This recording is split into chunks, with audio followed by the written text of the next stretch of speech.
नमस्कार, KP news के 9 बजे के बुलेटिन में आपका स्वागत है। मैं हूं अश्विनी आपके साथ। आइए सबसे पहले एक नजर डालते हैं आज के इन मुख्य समाचारों पर। 9 सितंबर को विधायक रहीम खान के नेतृत्व में तिरंगा यात्रा, जिससे पुराना शहर वंचित। श्रीमती श्रद्धा केएस अधिकारी बनी, जिलाधिकारी ने किया सम्मान। कर्नाटक ने मंत्री उमेश कट्टी के लिए एक दिन के राजकीय शोक की घोषणा की। 7वां वेतन आयोग अक्टूबर में वेतन संशोधित करेगा, बोम्मे ने कहा। आईटी इंडस्ट्री के दिग्गज ने बेंगलुरु में बाढ़ के लिए भ्रष्टाचार और कुशासन को ठहराया जिम्मेदार। अपनी पार्टी से कितना जुड़े हैं सब जानते हैं। राहुल गांधी की भारत जोड़ो यात्रा पर रविशंकर प्रसाद का बड़ा हमला। दूसरे धर्म के लड़के ने हिंदू लड़की को भगाकर शादी करने की कोशिश की तो मचा हंगामा। सांसद नवनीत राणा पुलिस थाने में जमकर बरसी।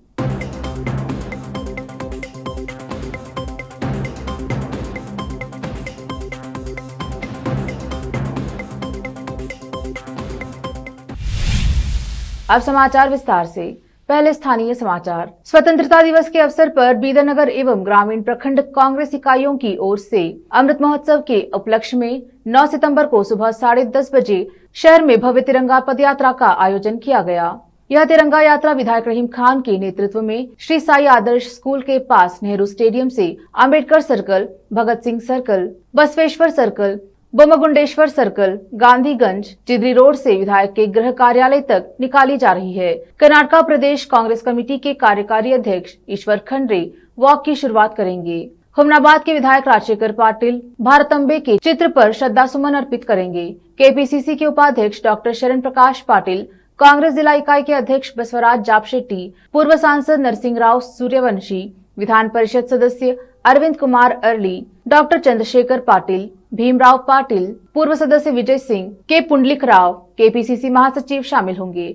विधायक रहीम खान अपने विधानसभा क्षेत्र में यह तिरंगा यात्रा निकाल रहे हैं और बीदरनगर ब्लॉक कांग्रेस कमेटी के अध्यक्ष मोहम्मद यूसुफ ने लोगों को अधिक संख्या में भाग लेने को कहा है। तो क्या खान के क्षेत्र में बीदर शहर का पुराना क्षेत्र नहीं आता है, जबकि पुराने क्षेत्र में कुल 12 नगर सभा वार्ड हैं, जिसमें लगभग 80,000 की जनसंख्या और लगभग 60,000 वोट हैं। इस क्षेत्र से यात्रा का नहीं गुजरना क्या संदेश देता है, जबकि कांग्रेस के नगर अध्यक्ष मोहम्मद यूसुफ पुराने क्षेत्र के मूल निवासी हैं। एक बड़ी जनसंख्या वाले क्षेत्र को हमारे प्रिय विधायक रहीम खान इस यात्रा से वंचित कर रहे हैं, तो क्या आने वाले समय में वह अपनी कोई यात्रा पुराने शहर में नहीं निकालेंगे? यह सवाल उठ रहे हैं। विशेष संवाददाता की रिपोर्ट।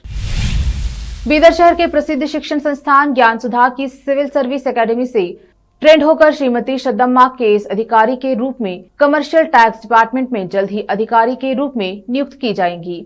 इस पर जिलाधिकारी गोविंद रेड्डी ने श्रीमती श्रद्धा को बधाई देते हुए उनका अपने कार्यालय में सम्मान किया। इस अवसर पर additional deputy commissioner Shiv Kumar Shilwant, Gyan Sudha की doctor Purnima George, doctor Muneshwar Lakha academy के निर्देशक बालाजी उपस्थित रहे। बीदर शहर की रानी कॉलोनी में कचरे और गंदगी का अंबार लगा हुआ है। क्षेत्र की कई नालियां गंदगी से लैस हैं, तो वही क्षेत्र में कूड़े का अंबार लगा हुआ है। हालांकि यह क्षेत्र में नगर सभा की पूर्व अध्यक्ष फातिमा अनवर भी रहती हैं। इसके बावजूद भी नगर सभा की लापरवाही का यह आलम है। क्षेत्र का परिसर गंदगी से भरा हुआ है। इस बीच फातिमा अनवर ने केपी चैनल से बात की। शान अली नकवी और कैमरामैन संतोष का कवरेज। अस्सलाम वालेकुम, नमस्कार सभी बीदर के रहीवासियों से और हमारे सीएमसी कमिश्नर और सीएमसी के सैनिटरी इंस्पेक्टर्स और हमारे डीसी साहब। आप देखते होंगे कि क्या हालात है सारे गलियों कूचों का, कितनी बुरी कितनी गंदगी में जो है हम इंसान रह रहे। ये इस ज़माने इस 21वीं सदी में यह हाल है हमारा। जबकि मैं ख़ुद एक काउंसलर रह चुकी हूँ, मैं ख़ुद एक चेयरपर्सन रह चुकी हूँ, मुझे पता है प्रॉब्लम कहाँ है और क्या है। तो मैं डीसी साहब और कमिश्नर साहब से ये गुजारिश करती हूँ कि मशीन गलियों कूचों में जाके जेसीबी हो या जो भी आप लोग करना चाहते सोचते होंगे कि मशीन के थ्रू हम साफ़ सफाई करेंगे, तो ये नहीं होने वाला। क्योंकि ड्रेन जो है जिस तरीके से गलियों के अंदर है उनको साफ़ करने के लिए मैन पावर की ज़रूरत है। और जो हमारे सीएमसी का, मैं ख़ुद इस फील्ड में रह चुकी हूँ, मुझे पता है कि इसका प्रॉब्लम कहाँ है। तो वो जो प्रॉब्लम है उस प्रॉब्लम को दूर करने के लिए आपको डीसी साहब को और कमिश्नर साहब को मैन पावर बढ़ाना पड़ेगा। अगर मैन पावर बढ़ेगा तभी जाके गलियों कूचों में जो है सफाई होगी। और वार्ड वाइज जो है हमारे यहाँ सारे जितने भी हमारे कमिश्नर साहब का काम है कि पूरे सैनिटरी इंस्पेक्टर्स को बुला के इंटेंसिव वर्क कराए। हर हफ्ते 2-2, 3-3 वार्ड को A to Z एक ही पूरे जितने लेबर है, जितने मैन पावर है, जितने जो भी मशीन JCB ट्रैक्टर जो कुछ भी है वो एरिया में लगा के जो है अगर क्लीन किया जाए, इस तरह जो है हर एक हफ्ते में 4 से 5 वार्ड क्लीन होंगे, पूरे वार्ड टोटली वार्ड। और फिर उसके इसी तरह से जो है पूरे महीने 2 महीने के अंदर हम पूरे सिटी के क्लीन करके फिर वीकली हर वार्ड में भेजा जाएगा, तो वहाँ कम शिकायतें होंगी। लेकिन इस बात के ऊपर कोई गौर व फिक्र नहीं करता है और इस तरह से जो है सिस्टमेटिक काम नहीं करने के वजह से जो है इतना प्रॉब्लम पूरी बीदर सिटी को फेस करना पड़ रहा है। सिर्फ ये एक वार्ड नहीं, मैं ये अपने वार्ड की बात नहीं करती हूँ, मैं पूरे बीदर सिटी की बात करती हूँ कि हम सब इंसान हैं और हमको इंसानों की तरह जीने का पूरा हक़ है। कीड़े मकोड़ों की तरह हमारा रहना, हम कीड़े मकोड़ों की तरह रह के जो सिसक के बीमारी के आलम में हम मर जाएं, इस तरह जो पहले आप जानते कोविड का ज़माना है, तो बेहतर ये होगा कि अगर आप लोग गौर फिक्र करके जो है ऐसा काम करें, पूरे सिटी को क्लीन करने के लिए इंटेंसिव वर्क लगाए, मैन पावर बढ़ाए, लेबर्स को बढ़ा के जो है पूरे सिटी को क्लीन करें। अब देखते हैं समाचार राज्य के। कर्नाटक सरकार ने भाजपा मंत्री उमेश कत्ती के निधन पर सम्मान के रूप में 7 सितंबर को एक दिन का राजकीय शोक घोषित किया, जिनका कल रात दिल का दौरा पड़ने से निधन हो गया। राज्य सरकार ने अपनी आधिकारिक अधिसूचना में कहा है कि खाद्य नागरिक आपूर्ति और उपभोक्ता मामलों और वन विभागों को संभालने वाले मंत्री का अंतिम संस्कार पूरे राज्य के सम्मान के साथ किया जाएगा। कत्ती के 61 साल की उम्र में 6 सितंबर की रात को बेंगलुरु के एक निजी अस्पताल में दिल का दौरा पड़ने से मौत हो गई। डॉक्टरों ने कहा कि जब उन्हें लाया गया तो कत्ती की नब्ज नहीं थी। उनके पार्थिव शरीर को एयर एम्बुलेंस द्वारा उनके गृह जिले बेलगावी ले जाया जाएगा, जहां से जनता के अंतिम दर्शन के लिए इसे संकेश्वर में हीरा शुगर फैक्ट्री में लाया जाएगा। बाद में शव को हुक्केरी तालुका के कत्ती के पैतृक गाँव बेलादा बागेवाड़ी में स्थानांतरित किया गया, जहाँ शाम को अंतिम संस्कार किया गया। मुख्यमंत्री बसवराज बोम्मई ने कहा, राज्य सरकार सरकारी कर्मचारियों के वेतन में संशोधन के लिए अक्टूबर में 7वें वेतन आयोग का गठन कर रही है। कर्नाटक राज्य सरकार कर्मचारी संघ जो लंबे समय से मांग कर रहा है, उसने 20 से 30% की बढ़ोतरी की मांग की है, जिससे राज्य के खजाने पर 12,000 करोड़ रुपए का बोझ पड़ेगा। यदि लागू किया जाता है तो कर्मचारियों का वेतन कैडर के आधार पर 10,000 रुपए से 50,000 रुपए तक बढ़ जाएगा। यहाँ के सरकारी कर्मचारियों का वेतन केंद्र सरकार और यहाँ तक कि केरल, आंध्र और तमिलनाडु में उनके समकक्षों के वेतन पैकेज की तुलना में बहुत कम है। कर्नाटक पुलिस के आपराधिक जांच विभाग ने 2012-13 और 2014-15 में शिक्षक भर्ती प्रक्रिया में कथित अनियमितताओं के सिलसिले में स्कूली शिक्षा और साक्षरता विभाग के 11 शिक्षा अधिकारियों को गिरफ्तार किया। अनियमितताएं कर्नाटक के सरकारी हाई स्कूलों के लिए ग्रेड 2 सहायक शिक्षकों की भर्ती का हिस्सा थीं। CID द्वारा जारी एक प्रेस विज्ञप्ति के अनुसार 2012-13 में शिक्षक भर्ती प्रक्रिया में अनियमितताओं पर महेश श्रीमंता द्वारा उपलब्ध कराए गए साक्ष्य के आधार पर IPC की विभिन्न धाराओं के तहत एक शिकायत दर्ज की गई थी। इसी प्रकार वर्ष 2014-15 में शिक्षक भर्ती प्रक्रिया में पाया गया कि ग्रेड 2 सहायक शिक्षक एवं ग्रेड 1 भाषा शिक्षक श्रेणी के अंतर्गत 11 अयोग्य शिक्षकों की भर्ती की गई थी। स्कूल शिक्षा विभाग द्वारा उपलब्ध कराए गए दस्तावेजी साक्ष्य के आधार पर 12 अगस्त को शिकायत दर्ज की गई थी। सूचना और प्रौद्योगिकी जगत के दिग्गज टीवी मोहनदास पाई ने कहा है कि भारी बारिश के कारण बेंगलुरु में मची तबाही, खराब शासन, ज्यादा भ्रष्टाचार और शहरी सुधारों में कमी समेत विभिन्न कारकों का परिणाम है। IT क्षेत्र की प्रमुख कंपनी इन्फोसिस लिमिटेड के पूर्व मुख्य वित्तीय अधिकारी पई ने 2 दिन की मूसलाधार बारिश के बाद बेंगलुरु के कुछ हिस्सों में आई बाढ़ पर कहा कि राजनीतिक नेताओं और नौकरशाह ने लोगों को मायूस किया है। पई ने कहा, सरकार की प्रभावहीनता, खराब शासन और अधिक भ्रष्टाचार का नतीजा। धन आवंटित किया जाता है लेकिन उच्च भ्रष्टाचार की वजह से घटिया काम होता है। निगम की क्षमताओं में कमी और अवैध निर्माण सूची बढ़ी है। उन्होंने कहा, यह पिछले 30 वर्षों में हमारे सभी शहरों में शहरी सुधारों की कमी को भी दर्शाता है। बीजापुर शहर में कल रात 7 दिन बाद गणपति विसर्जन किया गया।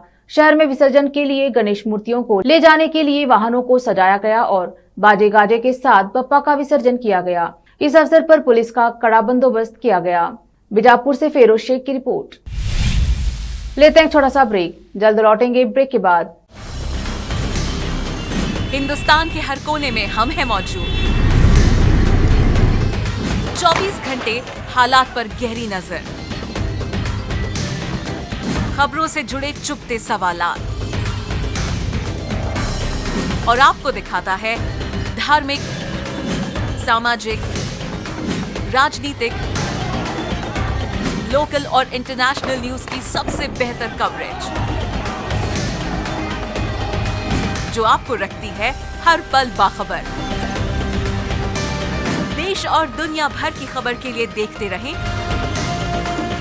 KP news 24/7। Noor education trust Bidar की ओर से चलाए जाने वाला Noor MEd and BEd college Bidar, recognised by NCTE Delhi and affiliated to Gulbarga University, Gulbarga. Admission are open for the academic year 2021-22. विशेषज्ञ और सक्षम शिक्षकों द्वारा शिक्षा प्राप्त करने के लिए नूर एमएड एंड बीएड कॉलेज में दाखिला लें और शांत वातावरण में शिक्षा प्राप्त करें। बीदर शहर में बेहतर शिक्षा का एकमात्र केंद्र Noor MEd and BEd college, Shahpur gate, Bidar. Phone numbers 9945283920, 8482221297। दुनिया में शिक्षा का बड़ा महत्व है। जीवन में आगे बढ़ने और सफलता हासिल करने के लिए अच्छी शिक्षा की जरूरत होती है। बीदर शहर में बेहतर शिक्षा का एकमात्र केंद्र है ज्ञान सुधा एजुकेशन सोसाइटी की ओर से चलाए जाने वाला Gyan Sudha degree college for arts, science and commerce, Bidar, जहां पर बीए के साथ साथ UPSC, IAS, IPS, KPSC, KAS और बीकॉम के साथ foundation classes for CA, banking exam training और बीएससी के साथ साथ रिसर्च ओरिएंटेड टीचिंग की सुविधा उपलब्ध है और इन सभी के लिए एडमिशन शुरू हो चुके हैं। सही माहौल में और बेहतर शिक्षकों से शिक्षा व ज्ञान प्राप्त करने के लिए आज ही एडमिशन लें। याद रखें, ज्ञान सुधा एजुकेशन सोसाइटी की ओर से चलाया जाने वाला Gyan Sudha degree college for arts, science and commerce, Bidar. इसके साथ ही Gyan Sudha college of nursing Bidar में भी एडमिशन खुल गए हैं। Shivnagar behind Union Bank of India, Bidar. Contact number 9880403334। जब अपने सपनों का नया घर बन जाए तो उसे सजाने के लिए जहां घर की दूसरी सामग्रियों की जरूरत होती है, वही घर का मुख्य पात्र होते हैं द्वार, खिड़कियां, अलमारी। अपने सपनों के महल के लिए सुंदर बने बनाए द्वार के लिए बीदर नगर में एकमात्र दुकान है Surya plywoods and glass centre, जहां पर हर रंग, हर डिजाइन और हर प्रकार के और विभिन्न एजेंसियों के प्लाईवुड्स के दरवाजे, किचन और टॉयलेट्स में उपयोग होने वाली सामग्री और दूसरी चीजें मिलती हैं। घर बनाने में उपयोग की जाने वाली सभी चीजों को खरीदने के लिए आज ही चले आइए आपके अपने शहर बीदर का आपका अपना shop Surya plywoods and glass centre, Parvati complex, BVB college road, Bidar. अधिक जानकारी के लिए शॉप के मालिक लालजी पटेल से इस नंबर पर संपर्क करें 09844090653। आपको अपने घर, ऑफिस और दुकान की दीवारों और छत को चमकदार और सुंदर बनाने के लिए अच्छे और बेहतर घर के साथ साथ आंखों को सुकून देने वाले कलर्स की जरूरत होती है, जिसके बिना घर, दुकान और ऑफिस अधूरे और बेजान लगते हैं। अपने घर, दुकान और ऑफिस को बेहतर कलर से चमकाने के लिए बीदर में आपको कहीं और जाने की जरूरत नहीं। आपकी पसंद के अनुसार चमकदार और दिलचस्प कलर्स का एकमात्र केंद्र है सिद्धेश्वर ट्रेडर्स, जहां पर आपको विभिन्न कंपनियों के विभिन्न शेड्स के कलर्स मिलते हैं। साथ ही अपने घर और दुकान हो या ऑफिस को कैसा कलर उपयोग किया जाए, इसके लिए माहिर डिजाइनर्स के गाइडलाइंस की सुविधा, जो कंप्यूटर के जरिए आपके सपनों के महल को कलर्स से सजाते हैं। अपने सपनों को साकार करने और अपने पसंद के कलर्स के लिए आज ही चले आइए।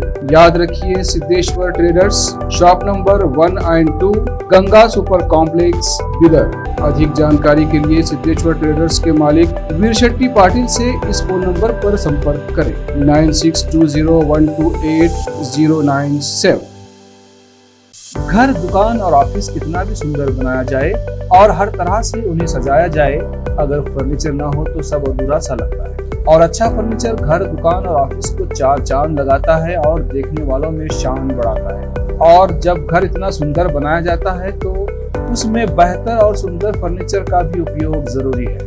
अपने घर, दुकान, ऑफिस के लिए अच्छा और सुंदर और पायदार फर्नीचर और दूसरी चीजों का बीदर शहर में एकमात्र केंद्र है Nikita industries and Nikita furniture showroom, जहां पर एक ही छत के नीचे विभिन्न डिजाइन और विभिन्न रंगों और विभिन्न कंपनियों के पलंग, अलमारी, सोफा सेट, डाइनिंग टेबल, सिंगारदान, ऑफिस काउंटर्स, विभिन्न कलर्स और डिजाइन की कुर्सियां, बहुउपयोगी चौकियां और दूसरी चीजें उपलब्ध हैं। घर, ऑफिस और दुकान बनकर तैयार है और वहां के लिए फर्नीचर का सोच रहे हैं तो देर किस बात की, तुरंत चले आइए। Nikita industries and Nikita furniture showroom, shed number C1, industrial estate, Gandhiganj, Bidar. अधिक जानकारी के लिए शोरूम के मालिक जयराज खंडे से इन नंबर्स पर संपर्क करें 9448128148 08482227010। ब्रेक के बाद समाचारों का सिलसिला जारी रखते हुए देखते हैं देश और विदेश के अन्य समाचार। कांग्रेस नेता और पार्टी के पूर्व अध्यक्ष राहुल गांधी की भारत जोड़ो यात्रा पर राजनीतिक निशाना साधते हुए बीजेपी ने कहा है कि देश की एकता को कमजोर करने की कोशिश करने वाले राहुल गांधी अब भारत जोड़ो यात्रा पर निकले हैं। पूर्व केंद्रीय मंत्री एवं बीजेपी के दिग्गज नेता रविशंकर प्रसाद ने राहुल गांधी की यात्रा पर हमला बोलते हुए कहा कि उन्हें अपनी यात्रा के दौरान देश के लोगों को यह बताना चाहिए कि उन्होंने स्वयं कितनी बार देश की एकता को कमजोर करने की कोशिश की है। रविशंकर प्रसाद ने आगे कहा कि उड़ी और बालाकोट की घटना में सेना की शहादत, सेना के शौर्य, सेना के बलिदान पर सवाल उठाकर और सबूत मांगकर राहुल गांधी ने देश की एकता को कमजोर करने की कोशिश की। राहुल गांधी ने देश की सामरिक सुरक्षा और सेना के त्याग को भी तोड़ने की कोशिश की और आज ये देश जोड़ने की बात करते हैं।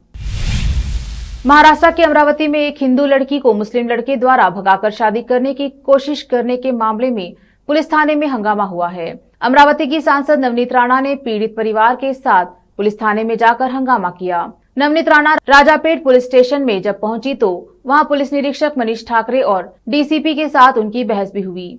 राणा का कहना है कि ये एक लव जिहाद का मामला है। इसमें एक विशेष धर्म के लड़के ने लड़की को भगाया है। अगर लड़की सुरक्षित वापस नहीं लाई गई तो वह पीछे नहीं हटेंगी। इस दौरान राणा ने ये भी आरोप लगाया है कि उनके कॉल को रिकॉर्ड करने की कोशिश हुई है। उन्होंने ये भी आरोप लगाया कि विशेष धर्म के युवक हिंदू लड़कियों को प्रेम जाल में फंसाते हैं और फिर उनके साथ बच्चों को जन्म देते हैं। इसके बाद वह उन युवतियों को छोड़ देते हैं। राणा ने कहा कि अगर दोषी युवक को पुलिस स्टेशन लाया गया है तो उसके परिजनों को क्यों नहीं बुलाया। अगर ऐसा किया जाता तो लड़की का पता लग चुका होता। दिल्ली के राजपथ को अब एक नया नाम मिल गया है। अब राजपथ का नाम कर्तव्य पथ हो गया है। एनडीएमसी ने नाम बदलने के प्रस्ताव को पास कर दिया है। बता दें कि राजपथ का नाम पहले किंग्सवे था। यह गणतंत्र दिवस पर परेड विजय चौक से इंडिया गेट तक की दूरी तय करती है। एनडीएमसी की सदस्य मीनाक्षी लेखी ने बताया कि एनडीएमसी परिषद की एक विशेष बैठक में प्रस्ताव पारित किया गया। लोकसभा की सदस्य लेखी ने कहा, हमने विशेष परिषद बैठक में राजपथ का नाम बदलकर कर्तव्य पथ करने का प्रस्ताव पारित कर दिया है।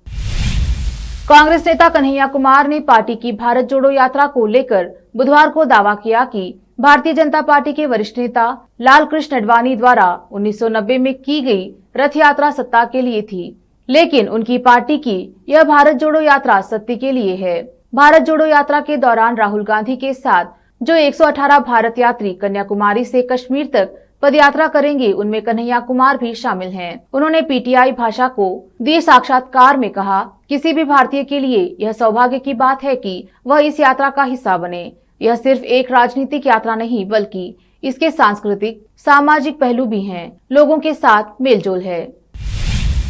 रेलवे को लेकर मोदी सरकार ने आज बड़ा फैसला लिया है। सरकार ने रेलवे की जमीन को लीज पर देने का समय 5 साल से बढ़ाकर 35 साल किया है। इसके अलावा रेलवे की जमीन के रेलवे लैंड लीज की फीस में कटौती का फैसला हुआ। केंद्रीय मंत्री धर्मेंद्र प्रधान और अनुराग ठाकुर ने प्रेस कॉन्फ्रेंस कर यह जानकारी दी। प्रधानमंत्री नरेंद्र मोदी की अध्यक्षता में बुधवार को कैबिनेट की बैठक में रेल लैंड लीज में बदलाव को मंजूरी मिली है। रेलवे की जमीन के LLF में बड़ी कटौती का फैसला हुआ है। लैंड लाइसेंस फीस 6% से घटाकर 1.5% किया गया है। जमीन की बाजार कीमत पर अब 1.5% लैंड लीज फीस लिया जाएगा। इसमें ₹1 प्रति वर्ग फुट के हिसाब से फीस देनी होगी।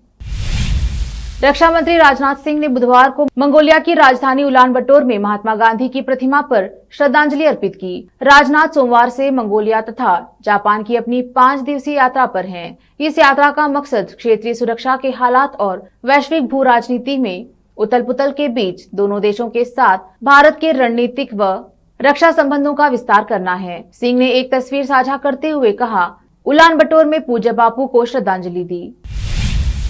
एक नजर फिल्मों के समाचारों पर। आशिकी 3 में कार्तिक आर्यन के अपोजिट नजर आएंगी जेनिफर विंगेट। मेकर्स ने उठाया सस्पेंस पर से पर्दा। अब समाचार खेल जगत के।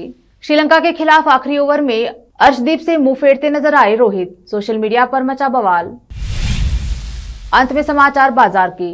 वित्त मंत्री निर्मला सीतारमण ने बुधवार को कहा कि मुद्रास्फीति कम होकर वहनीय स्तर पर पहुंच गई है, इसलिए सरकार के लिए देश की आर्थिक वृद्धि ही प्राथमिकता बनी हुई है।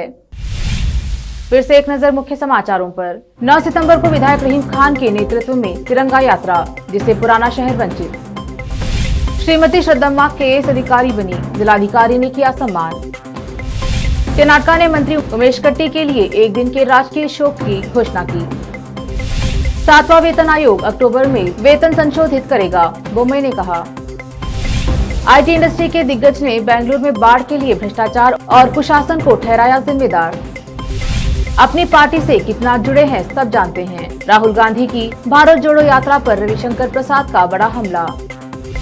दूसरे धर्म के लड़के ने हिंदू लड़की को भगाकर शादी करने की कोशिश की तो मचा हंगामा। सांसद नवनीत राणा पुलिस थाने में जमकर बरसी।